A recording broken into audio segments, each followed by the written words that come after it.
Statistics say that 75% of users have their cookies turned off. So when you're designing sites, you need to design them for the case that the user has cookies turned off and if they have them turned on. And here's how you do it.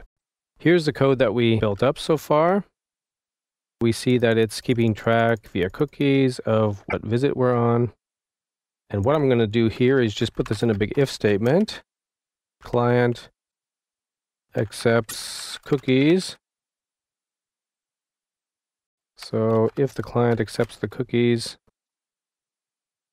or can accept cookies, then we will track the visits. If not, we'll just say something like, welcome to this site.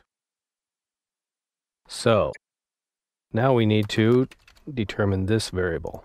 How are we going to do that? There are a number of ways to do that, some with JavaScript, etc. But let me show you a little trick that works where you can do all on one page, no JavaScript, very easy.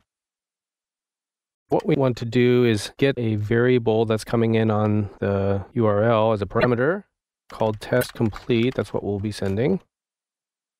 So if this is not equal to true, that means if we're coming in for the first time, first hit, then we need to send the user back to this page with that parameter set. Let me show you how that works.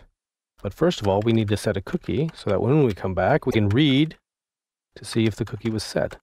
If the cookie was set, then we know that the client can set cookies.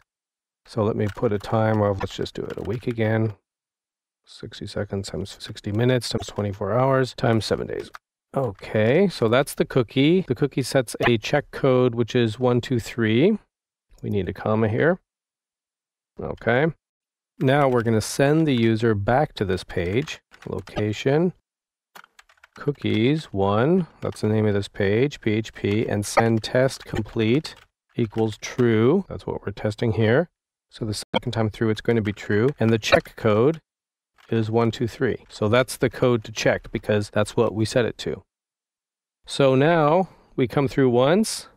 Test complete is not true since we just went to cookies here with no parameters. So test complete does not equal true. It sets a cookie, if it can, tries to set a cookie. Then it goes back to this page with test complete equals true and check code 123.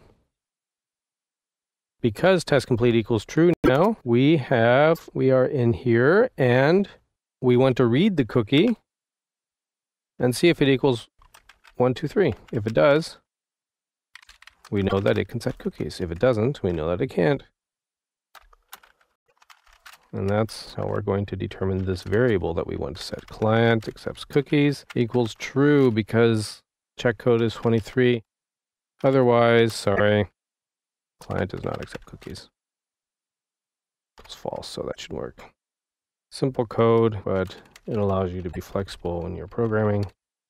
So now we could go to the site and say, yes, cookies are set, so it counts my visits and is very user-friendly. But if the user turns off their cookies, options, accept cookies, I'm going to go in here this time, make sure it's not set to allow. Okay, accept cookies from sites, no. Now, we just get welcome to the site, which is a nice greeting. Our site works, it just doesn't have the cookie ability. And so the user without cookies still has a nice experience on our site, and the users with cookies have an even nicer experience on our site. And you can accomplish that with a simple code.